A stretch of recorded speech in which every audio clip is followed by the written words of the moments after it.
How to write a convincing, persuasive speech with a clear call to action.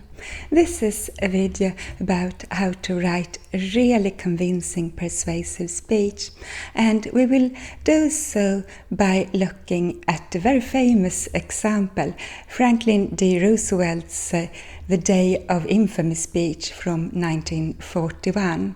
We will look at how he makes use of the persuasive techniques Aristotle wrote about, ethos, pathos, and logos.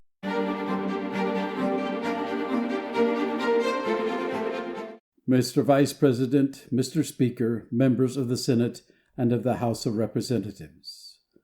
Yesterday, December 7th, 1941, a date which will live in infamy, the United States of America was suddenly and deliberately attacked by naval and air forces of the Empire of Japan. The United States was at peace with that nation, and at the solicitation of Japan was still in conversation with its government and its emperor looking toward the maintenance of peace in the Pacific.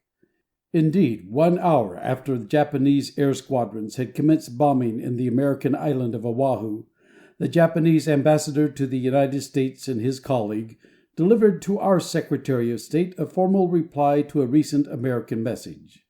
And while this reply stated that it seemed useless to continue the existing diplomatic negotiations, it contained no threat or hint of war or of armed attack.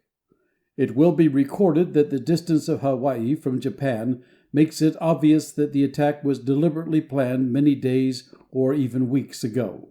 During the intervening time, the Japanese government has deliberately sought to deceive the United States by false statements and expressions of hope for continued peace. The attack yesterday on the Hawaiian Islands has caused severe damage to American naval and military forces. I regret to tell you that very many American lives have been lost. In addition, American ships have been reported torpedoed on the high seas between San Francisco and Honolulu. Yesterday, the Japanese government also launched an attack against Malaya. Last night, Japanese forces attacked Hong Kong. Last night, Japanese forces attacked Guam. Last night, Japanese forces attacked the Philippine Islands. Last night, the Japanese attacked Wake Island. And this morning, the Japanese attacked Midway Island. Japan has therefore undertaken a surprise offensive extending throughout the Pacific area. The facts of yesterday and today speak for themselves. The people of the United States have already formed their opinion, and well understand the implications to the very life and safety of our nation.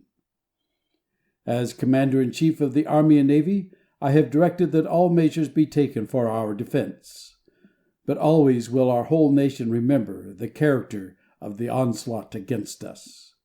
No matter how long it may take us to overcome this premeditated invasion, the American people in their righteous might will win through to absolute victory. I believe that I interpret the will of the Congress and of the people when I assert that we will not only defend ourselves to the uttermost, but will make it very certain that this form of treachery shall never again endanger us. Hostilities exist.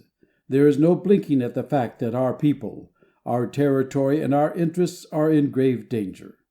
With confidence in our armed forces, and with the unbounding determination of our people, we will gain the inevitable triumph, so help us God.